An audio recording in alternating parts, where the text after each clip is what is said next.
ang mga kwento ng pag-ibig, kwento ng buhay at kwento ng pag-asa dito sa Barangay Love Stories. Love Stories.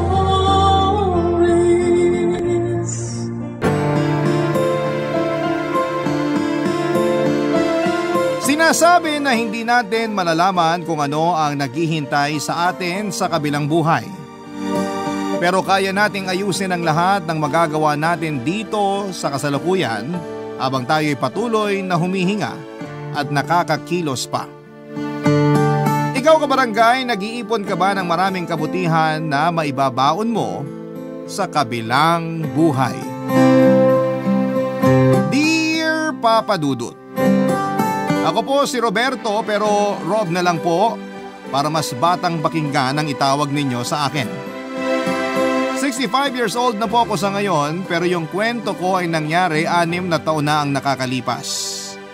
Kaya naman 59 lang po ako noon at hindi pa ako senior.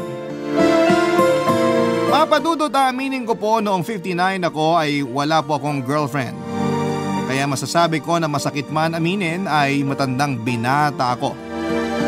Wala po akong girlfriend noon at aaminin ko po na hindi po ako nagka-girlfriend kahit na kailan. Noong bata po kasi ako ay binala kong pumasok sa seminaryo kaso ay hindi naman natuloy. Sa totoo lang po ay hindi ko na din matandaan kung bakit hindi natuloy. Kaso nga po ay nawala na sa isipan ko ang manligaw kasi akala ko talaga ay matutuloy ako. Hindi naman po ako kabilang sa tinatawag ngayon na LGBT pero hindi po talaga ako nakapangligaw. Wala namang kumwestiyon sa pagkatao ko noon. Ewan kung bakit, wala ata silang pakialam sa akin. Pero hayaan na natin. Ngayon pa ba naman sila magkwekwestiyon sa edad kong ito? Papadudot, mag-isa lamang akong nakatira sa isang condo unit na naipundar ko noong nagtatrabaho pa ako. Mag-isa lamang po ako pero hindi naman ako masyadong nalulungkot.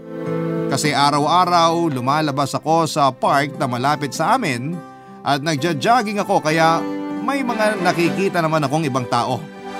Nakikita ko lang sila pero hindi ko sila kaibigan. Isa lang po ang masasabi kong kaibigan ko, si Aljon. 30 years old siya noon at siya ang katabi kong unit kaya siya lang talaga ang naging kadikit ko. Mag-isa lang din na nakatira sa unit niya si Aljon. Pero wag niyo sana kaming pag-isipan kasi wala po kaming relasyon maliban sa pagiging magkaibigan. Straight na straight po si Aljon kahit mag-isa siya sa kondo niya ay may girlfriend naman siya. Hindi tulad ko na wala talaga.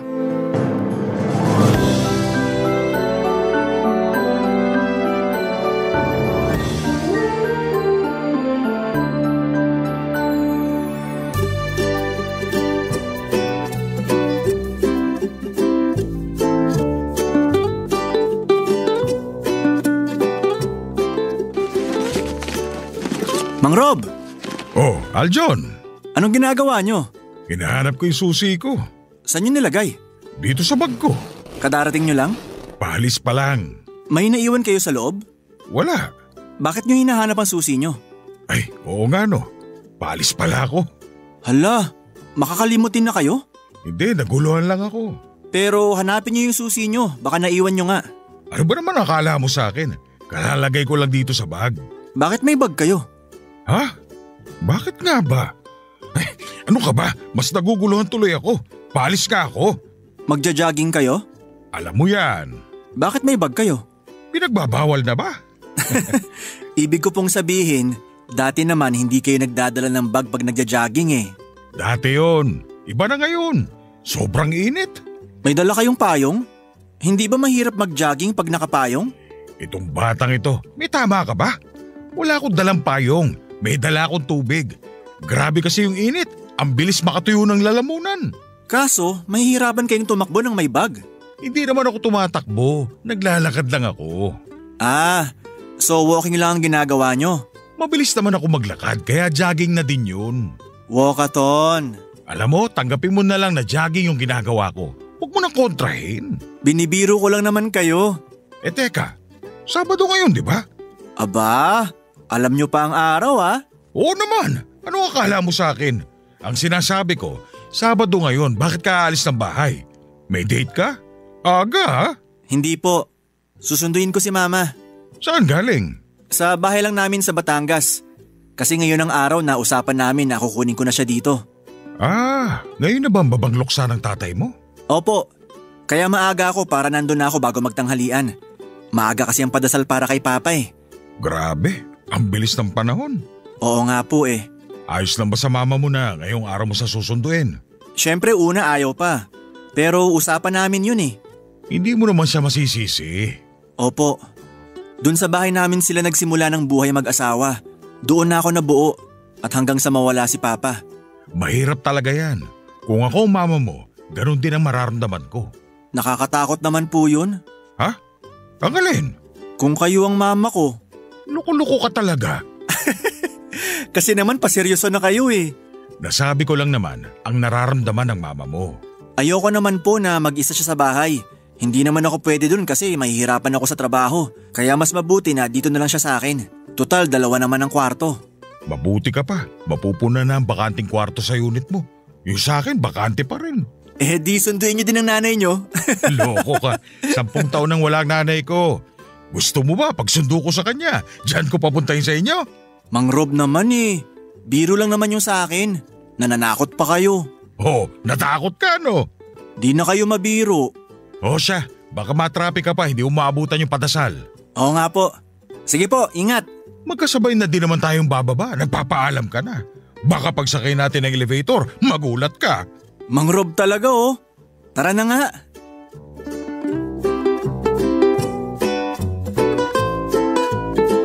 Papadudot kinabukasan ay nagkita na naman kami ni Aljon. Ako dahil nga sa magja-jogging pero nagtaka ako kasi araw yon ng linggo. Babalik pala siya ng Batangas kasi may mga kailangan pa siyang balikan na mga gamit. Hindi nagkasya sa sasakyan niya ang mga bitbit niyang gamit ng mama niya. Ang dami daw gustong dalhin ng mama niya na puro importante dahil mga ala-ala daw yon ng papa niya. Para hindi na sila magkasamaan pa ng loob ay nangako na lamang si Aljon sa nanay niya na babalikan ang ibang gamit na siya na ang gagawa noon, Papa Dudut. Natatawa na lang din ako, Papa Dudut, at hindi ko pinagtatawanan ng mama niya ha. Natatawa ako doon sa sentimental value ng mga gamit niya. Likas na ata yon kapag nagkakaedad. Pero hindi ako. Kahit kasing edad ko ang mama ni Aljon na 59 years old din, ay walang nagiging sentimental value sa akin ang mga gamit ko. Kasi wala naman akong girlfriend. Matapos naming mag-usap ni Aljon ay hindi ko na pinatagal pa ang kumustahan namin para makalis na siya at makabalik kaagad. Ako naman ay dumiretso sa aking daily routine ng pagja-jogging. Dapat 5 ikot ako sa park malapit sa building ng kondo namin. Pero sa unang pagkakataon ay napatagal ang pagja-jogging ko. Napabagal ata ang paglalakad ko. Pero ginaganahan naman talaga ako noong araw na yon. Nagpahinga ako sa isang bench noong mapagod ako nang may matanaw akong isang babae. Hindi ko alam kung anong pumasok sa utak ko at kung bakit at papaanong nangyari na nilapitan ko ang babae na yon at nakipagkilala ko. Hindi ko maipaliwanag samantalang hindi ko naman gawain ang lumapit na lamang basta at makipagkilala, Papa Dudut.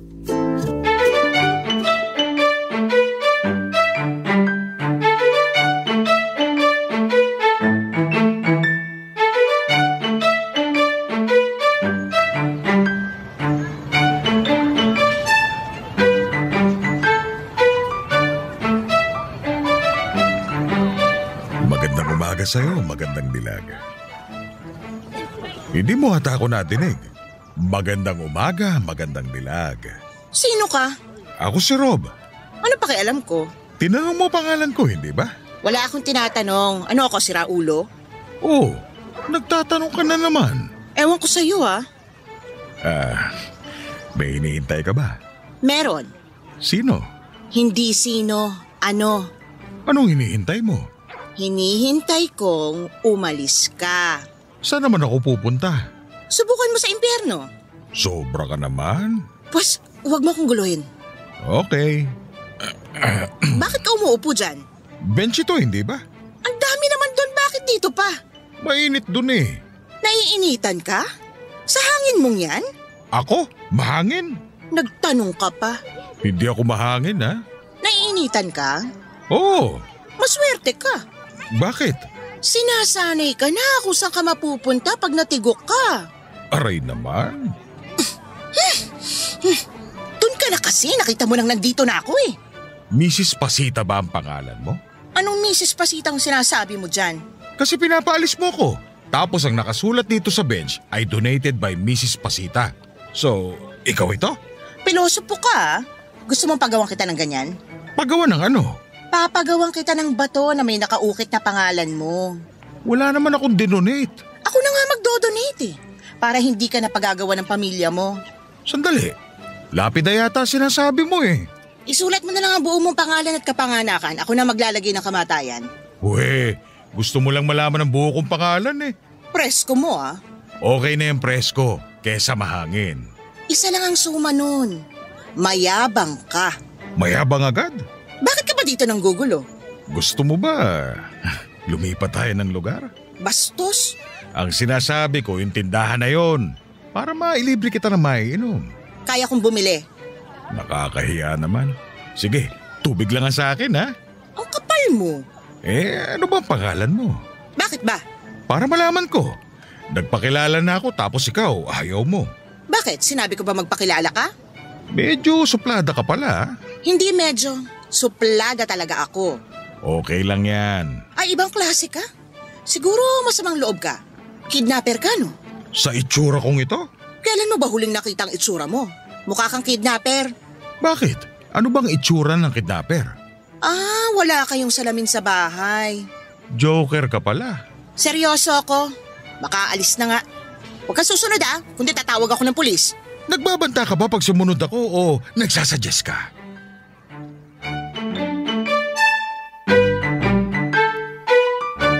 Papa Dudut, yun na ata ang pinakamasayang araw na uuwi ako galing sa pagja-jogging. Para akong paru-paro na nakalabas sa kukun. Huwag pala yun, Papa Dudut, kasi mabilis lang pala ang buhay ng isang paru-paro. Para pala akong pawika na nakalabas sa kanyang shell. Sa wakas ay nagkagusto rin po ako.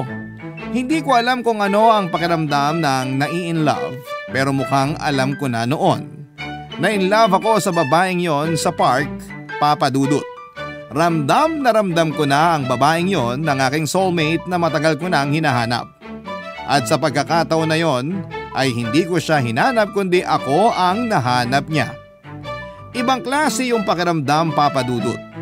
Pakiramdam ko ay bumalik ako sa high school at dinadamdam ko ang mga hindi ko naramdaman noon. Sabay-sabay na nangyari sa akin ang pakiramdam na nagka-crush, tapos naging puppy love, tapos naging true love. Ang hirap talagang ipaliwanag pero bakit parang mahal ko na siya. Hindi po ako nagsasalita ng tapos pero yun po ang nararamdaman ko at alam ko na siya na. Excited akong maibalita yon kay Aljon at siguradong matutuwa din yon para sa akin. Pero habang palapit na ako sa unit ko ay biglang sumagi sa isipan ko ang isang bagay, Papa Dudut. Barangay Love Stories. Barangay Love Stories. Hindi na ibigay ng babae ang pangalan niya. Pero masaya ako, Papa Dudut, kahit tinarayan niya ako ay masaya pa rin ako. Hindi ko rin maintindihan kung bakit yung babaeng yon na nakita ko sa park ang nasa isipan ko habang pauwi. Kilig na kilig ako at parang napaplano ko pa ang mga mangyayari. Pakiramdam ko ay hindi ako makakatulog sa kakaisip sa kanya. Ganon ako kasaya. Palapit na ako ng palapit sa unit ko nang biglang sumagi sa isipan ko ang isang katotohanan. Ang katotohanan na baka hindi ko na uli makita ang babae sa park. Saka pa lang ako kinabahan. Ang dating saya ay napalitan ng pag-aalala. Paano nga kung hindi ko na siya makita pa dahil sa inis nito sa akin ay maaring mangyari ang iniisip kong yon, Papa Dudut. Bakit ganon? Kung naisip ko na hindi na siya magpapakita ay pwede ko naman ding kalimutan na lamang siya. Pero hindi ko magawang kalimutan siya. Noon lamang ako nakaramdam ng ganong klaseng pagtingin sa isang babae. Dati kasi, ang mga nakikilala ko ay kinakaibigan ko lamang kesa ligawan. Pero iba talaga ang babaeng yon. Halos ilang hakbang na lamang ay nasa tapat na ako ng unit ko, pero dahil sa iniisip ko ay bigla akong hindi nakahakbang. Parang namitig ang buo kong katawan. Mabuti na lamang at saktong kadarating lamang muli ni Aljon. Kakauwi lamang nito. Una ay hindi pa napansin ni Aljon ang nangyayari sa akin at nalaman niya na lamang noong batiin niya ako, Papa Dudut.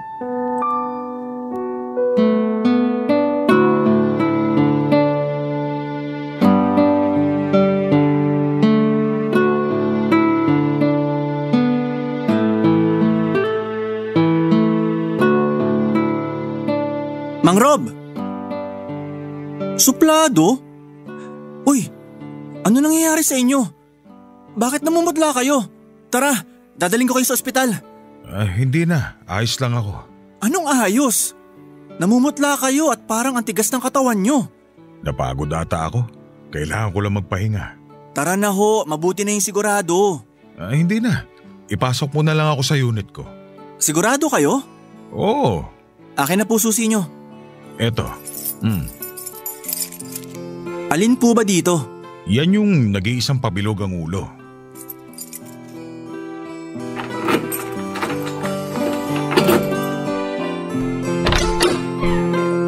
Tara, pasok na po. Dahan-dahan lang. Ayos lang ako.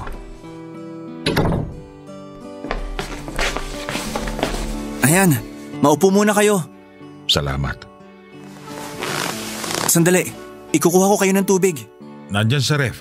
Hindi ka magkakamali kasi tubig lang naman ang laman ng frigider ko. Parang ayos na nga kayo. Nakakapag-joke na kayo eh. Seryoso ako. Tubig lang talaga ang laman yan. Hindi pa kasi ako nakakapag-grocery. Ilista nyo na lang. Tapos isasabay ko na lang pag nag-grocery ako. Naku, aabalahin mo pa ang sarili mo. Exercise ko na rin naman ang pagpunta sa grocery. Exercise kayo ng exercise tapos namumutla kayo. Ngayon lang naman ito nangyari. Ilang ikot ba ginawa nyo? Sakto lang. Bakit kayo nagkaganyan? Ingat din ho pag may time. Hindi naman ang pagja-jogging ang dahilan ng nangyari sa akin eh. Ho? Ano? Aljon, kanina sa park may nakita akong babae. Oh, normal lang naman po yun sa park. Hindi, iba ito. Iba? Oo, palagay ko siya ang soulmate ko. Soulmate? Kakilala nyo pa lang. Anong pangalan niya? Yun nga eh. Anong ibig yung sabihin? Yun nga, hindi ko nalaman ang pangalan niya. Bakit? Ewan ko kung ano pumasok sa utak ko. Nung makita ko siya, para ako naging rockstar. Rockstar talaga? Oo, kasi ang cool ko eh. Oh, yun naman pala eh. Kaso parang ibang dating sa kanya. Parang ang hambog ng naging dating ko eh. Bakit naman? Kumanta ba kayo?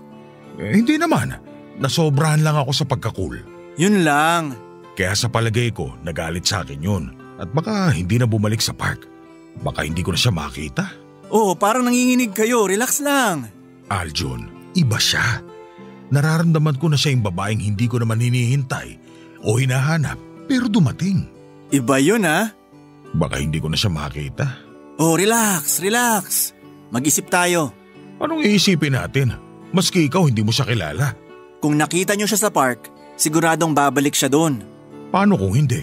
Kinokontra niyo ang positivity eh. Ano ba dapat?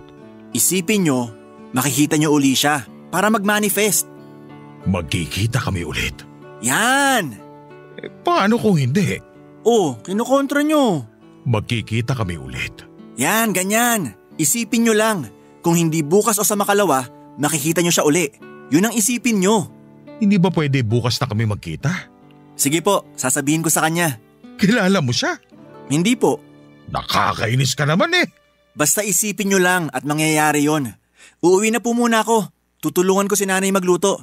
Dadalhan ko kayo mamaya. O relax na kayo dito ha.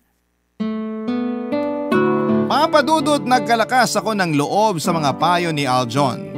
Natuloy ang tuwa ko kaya hindi ako nakapagluto o nakabili ng tanghalian.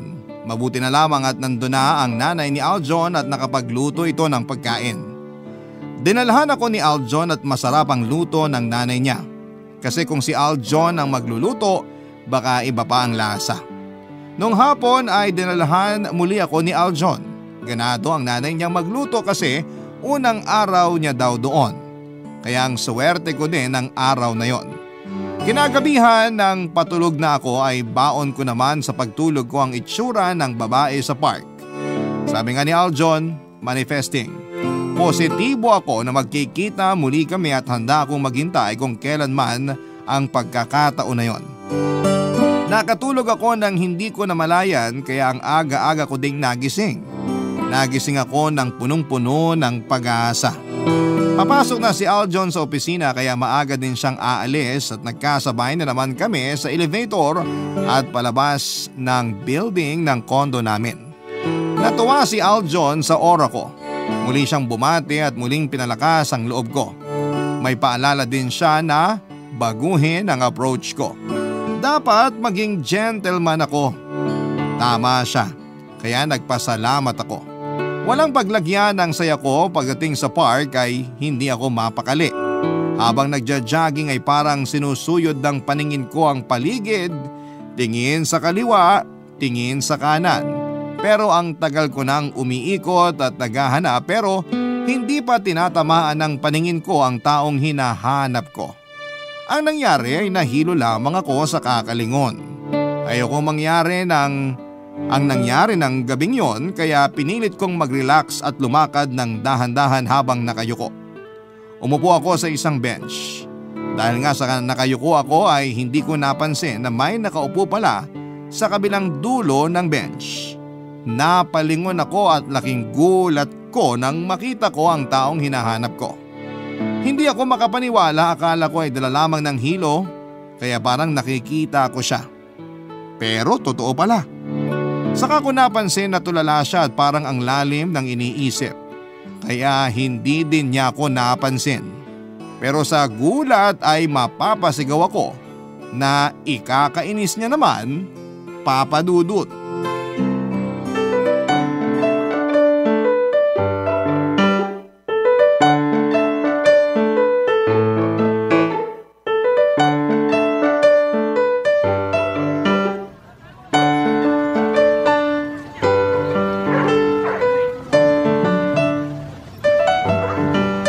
Manifesting! Ano? Ay, sorry. Ano na naman ang kailangan mo? Anong manifesting ang sinisigaw mo? Totoo ka ba? Ikaw lang naman ang peke dito. Sorry ha. Sorry saan? Sa ginawa mo nung isang araw o dyan sa ginagawa mo ngayon? Pareho. Mabuti naman marunong ka palang mag-sorry. Nabigla lang ako nung nakaraan. Wow naman! 10 minuto mo akong binuwisit tapos nabigla ka lang? Inurasan mo? Ayan, nagsisimula ka na naman ha. Hindi, nagtatanong lang ako. Parang ang bilis kasi nating nagkausap nung araw na yun eh. So ngayon ang sinasabi mo, sandali mo lang ako binuwisit nun? Hindi naman. So matagal mo akong binuwisit? Ha? Oo, siguro. Hindi ka sigurado? Kung sasagot ka siguraduhin mo. Hindi yung ang dami mong palusot. Palusot? Ay basta! Pinatawad mo na ba ako? May nadinig ka na ba? Wala pa. Pues, edi hindi pa. Patawarin mo na ako. Pag-iisipan ko. Gusto mo, puntahan kita sa bahay mo at doon ako mag-sorry? Ay, wag na. Pinapatawad na kita. Ay, salamat. Subukan mo lang ulitin yung kayabangan mo at ewan ko na lang. Bakit? Anong gagawin mo? Kakasabi ko lang, ewan ko, di ba? Paano ako makakabawi sa'yo? Magsimula ka sa pananahimik. Gusto ko ng katahimikan. Oh, sige. Nananahimik ako tapos guguluhin ako tapos magyayabang? Paano ako makakapag-isip nun? Ano yon? Sabi ko tahimik, di ba? Pero ikaw yung may sinasabi. Maingay ako? Hindi. Ang ibig ko sabihin, baka naman pwede tayo mag-usap. Pangako, hindi na ako magiging presko. Oo nga eh. Nung nakaraan, habang init na init ang mga tao dito, ikaw lang ang presko. Sorry uli. Ano ba itatanong mo? Ha? Ay, meron. Ano nga? Una, ano bang… Sandali. Una? Ibig sabihin marami ang tanong mo? Konti lang naman. O siya, anong unang tanong? Anong pangalan mo? Skip muna tayo dyan. Doon muna tayo sa susunod na tanong. Anong PIN number ng ATM mo? 459003. Hala, bakit ko sinasabi? Ayan, napatawa na kita. Huwag kang kampante. Balik tayo sa unang tanong. Anong pangalan mo? Next question. Taga saan ka? Malapit lang dito. Yung pangalan ko sa kana. Kung gugustuhin ng pagkakataon na magkita ulit tayo, ibig sabihin, kailangan ko nang sabihin ang pangalan ko. Malay mo, bukas na yun. Ay, kailangan ko nang umuwi. Huwag kang susunod kung ayaw mo bumalik inis ko sa'yo, ha? Hindi, dito lang ako. Mag-iingat ka. Papadudot nang pinatawad ako ng babae sa park ay masaya na ako. Nadagdagan pa ang saya ko noong kinausap niya ako at habang iniisip ko ang usapan namin ay doon pa lamang sumagi sa isipan ko ang sinabi ng babae. Magkikita daw kami at malay ko daw kung kinabukasan yon. Sa pagkakaintindi ko ay parang sinabihan niya ako na pupunta uli siya doon sa park kinabukasan. Walang paglagyan ang saya ko pero sa pagkakataon na yon ay totoo na. May dapat na talaga akong ikasaya at hindi yon gaya ng dati na isang ilusyon lamang. Hindi ako tumayo kaagad sa kinakaupuan ko kasi baka pag tumayo ako ay makita niya at isipin niya na susundan ko siya at magalit na naman siya. Ayoko nang mangyari yon, Papa Dudut, kaya nagpalipas ako ng ilang sandali sa bench kung saan ako nakaupo. Dahil sa saya ko ay halos 1 oras na pala akong nakaupo doon. At noong maisipan ko na ngang umuwi ay sobrang saya ko. Pagdating sa bahay ay inspirado ako kaya nagpatugtog ako na wala sa utak ko na may kapitbahay pala ako. Napakalakas pala ng pagpapatugtog ko. Nagulat ako nang may nagkakalabog sa dingding sa kabilang unit. Sumisigaw ito at galit dahil sa ingay. Agad kong hinanaan ang tugtog at sobrang hiya ay pumunta ako sa kabilang unit. Yon ang unit nila Aljon. Nahihiya man ay kinatuko ang pintuan, hindi ako pinagbubuksan kaya humingi ako ng pasensya sa labas. Biglang may sumigaw sa loob at umalis na raw ako sa tapat ng unit nila Papa Dudut. Boses babae yon. Mama ni Aljon at ang ibig sabihin ay wala si Aljon sa kanila dahil kung nandun yon ay nilabas na niya ako. Nakakahiya talaga, Papa Dudut. Barangay Love Stories. Barangay Love Stories. Papa Dudut, parang natabunan ng hiya ang kasayahan ko dahil sa nagawa ko. Ayaw kong labasin ang mama ni Aljon at naiintindihan ko naman at baka natutulog pa siya noong nagpatugtog ako ng pagkalakas-lakas. Hindi naman ako madalas na nagpapatugtog at paminsan-minsan lamang at yun ang unang beses na nakapagpatugtog ako ng sobrang lakas. Hindi ako mapakali, Papa Dudut, kaya doon lang ako pumwesto sa tapat ng unit ko at naglabas ako ng silya. Hihintayin ko si Aljon at gusto ko siyang makausap bago pa sila magkausap ng mama niya. Hindi naman sa magpapalusot ako, gusto ko lang sana na madinig niya na muna ang paliwanag ko bago sila magkausap ng mama niya. Sa wakas ay dumating na si Aljon at nakangiti agad ito at malayo pa lamang ako ay bumati na siya. Mas nahiya ako dahil baka masira ang araw niya sa sasabihin ko. Hindi na ako nagpaligoy-ligoy pa at sinabi ko kaagad sa kanya ang buong nangyari, Papa Dudut.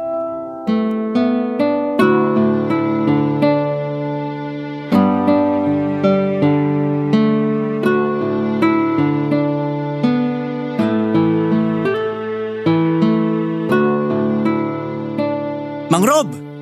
Aljon, mabuti nandito ka na. Bakit po? Kanina pa kita hinihintay eh. May magandang balita? Hindi maganda eh. Pangit? Oo. Hindi nyo nakita yung babae sa park? Nakita ko. Ibig niyong sabihin nagalit na naman sa inyo? Nagbaka-gentleman ba kayo? Oo, sinunod ko ang payo mo. Ano po nangyari? Hindi naman tungkol sa babae sa park ang sasabihin ko. Tungkol saan po? Sa mama mo. Teka, Huwag niyong sabihin Huwag sabihin ano. na may gusto kayo sa mama ko. Uy, mamaya madinig ka ng mama mo lalo magalit. Kung wala lang kayong nagustuhan na babae sa park, irareto ko talaga kayo kay mama eh. At least sigurado akong mabait kayo. Oo, iba kasi talagang nararamdaman ko sa babaeng yun sa park eh. Naintindihan ko naman po. Ang akin lang naman kung wala pa sana kayong nagugustuhan. Pasensya ka na. Nako, wala pong problema. Hindi ko po ipinipilit. Naiintindihan ko kayo. Salamat. Teka, ano pong tungkol kay mama yung sasabihin nyo? Tsaka may nasabi kayong baka lalo siyang magalit. Oo eh. Ano pong nangyari? Kasi kanina sobrang saya ko. Nawala ko sa sarili ko. Pag uwi ko, nagpatugtog ako ng malakas. Hindi ko talaga sinasadya. Ayun, naistorbo ko mama mo, nagalit tuloy. Ano pong sabi niya? Wala. Wala siyang sinabi? Paano niyo na lamang nagalit? Kinalabog niya yung dingding. Ewan ko kung anong gamit niya pero dinig na dinig ko sa unit ko eh. Pero hindi niyo siya nakausap? Hindi pa. Kahit nahihiya ako, pinilit ko kumatok sa pinto ninyo para humingi ng dispensa. Kaso hindi niya ako pinagbuksan. Sumigaw lang siya na lumayo daw ako sa tapat ng pinto ninyo. Nako, pasensya na kayo kay mama. Ako nga ang dapat na humingi ng pasensya. Naiintindihan ko naman kayo. May ganun talaga. Minsan nawawala tayo sa sarili natin. Kaya may nagagawa tayo na hindi sinasadya. Nahihiya ako sa mama mo. Kaya inunahan na kita para makapagpaliwanag kagad ako. Hayaan nyo, aayusin ko yun. Pero wag na po muna ngayon. Kilala ko si mama eh. Pag mainit pa ang ulo, dapat wag munang kausapin. Salamat at naintindihan mo. Opo naman. Basta wag na kayong mag-alala. May gusto pa sana akong sabihin. Sige po, ano po yun? Nakausap ko na yung babae sa park. Talaga po? Nice! Effective yung payo mo na magpaka-gentleman ako. Sabi sa inyo eh. Yun nga lang, hindi ko pati nakukuha ang pangalan at hindi ko alam kung saan nakatira. Napakailap niya. Oo nga eh. Pero at least nakausap nyo na. Ibig sabihin na wala o nabawasan ng galit niya sa inyo. Napakasaya ko nga kanina. Kaso ayaw ko ipahalata at baka matrigger na naman ang galit niya. Tama kayo dun. Ito pa ang hindi mo kakayanin. Nako, kinakabahan ako ah. Ano po ba yan? Magkita daw kami bukas. Ha? Oo! Sinabi niya na gusto niya makipagkita bukas?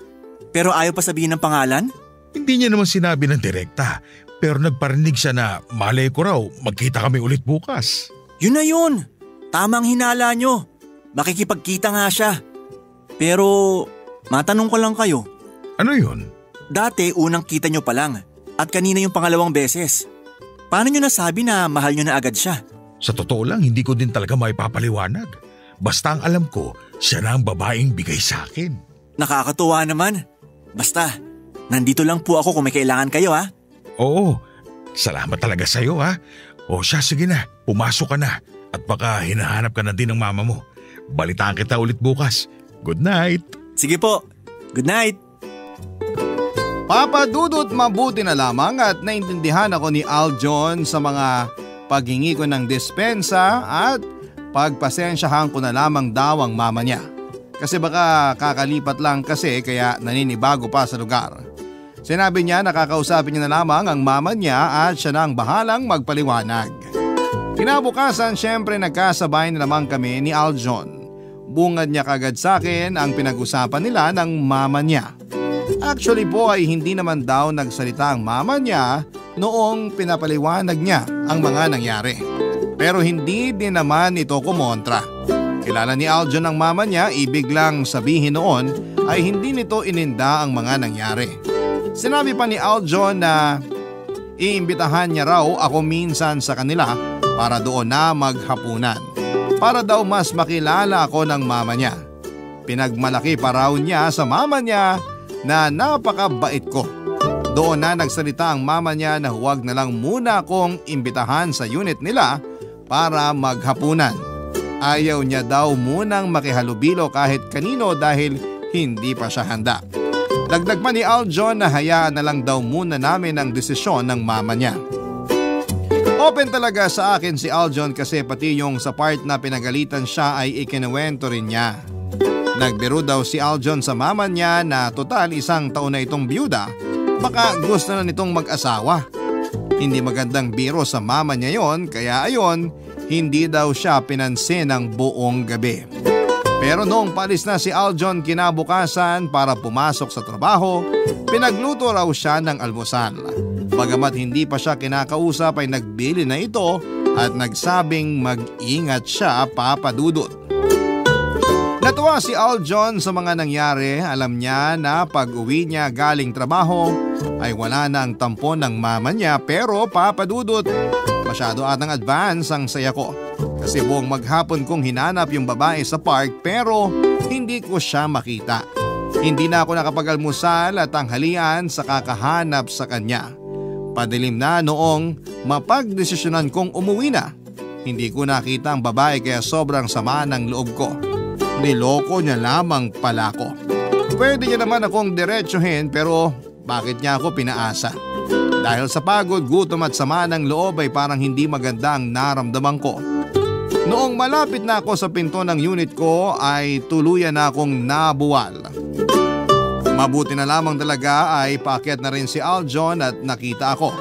May malay ako pero kahit ulo ko ay hindi ko maiangat dahil sa panghihina. Binuhat ako ni Aljon nang nakayuko, Papa Dudut.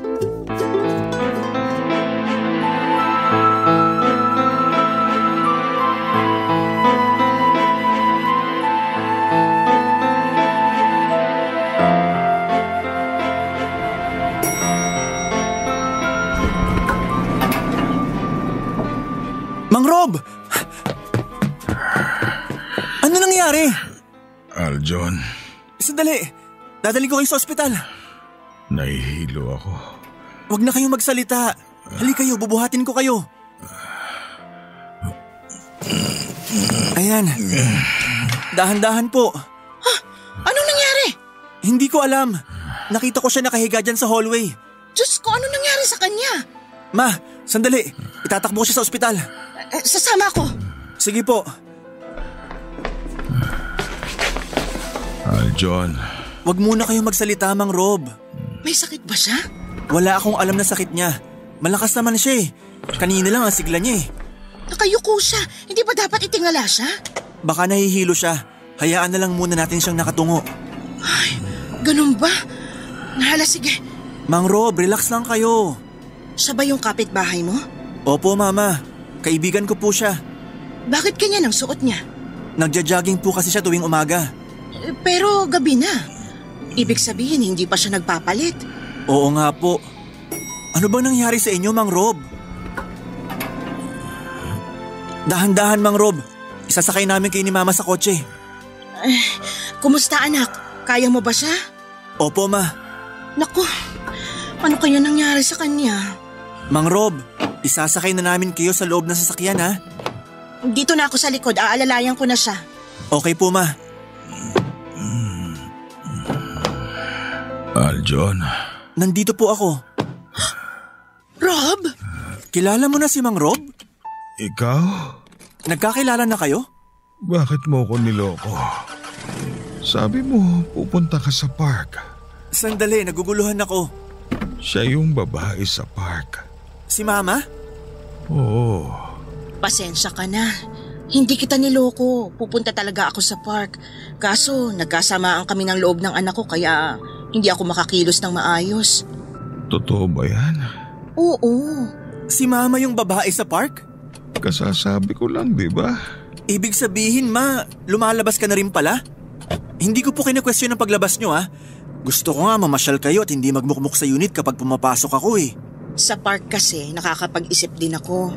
Hanggang makilala ko nga itong makulit na matanda na ito. Grabe ka naman sa matanda. 59 lang ako. 59 na din si Mama. Huwag ka nang sumagot dyan. Mag-drive ka na lang. Opo. Siguro naman ay sasabihin mo na ang pangalan mo. Cindy. Jacinda, pero Cindy na lang. Ikinagagala kong matinig ang pangalan mo, Cindy. Mang Rob, ayos lang kayo? Anong nangyayari sa'yo? Malapit na po tayo sa ospital. Hindi ko na yata kaya.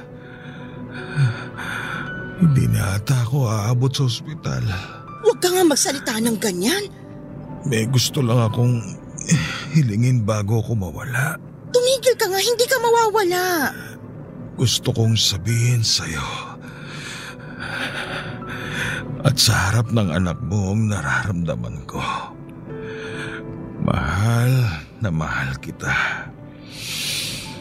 Bago man lang ako mawala, sana'y sagutin mo ako. Ano ba naman yan, Rob? Anong sagot mo? Oo na, sinasagot na kita. Salamat. Matatahimik na ako. Huwag kayong magsalita ng ganyan.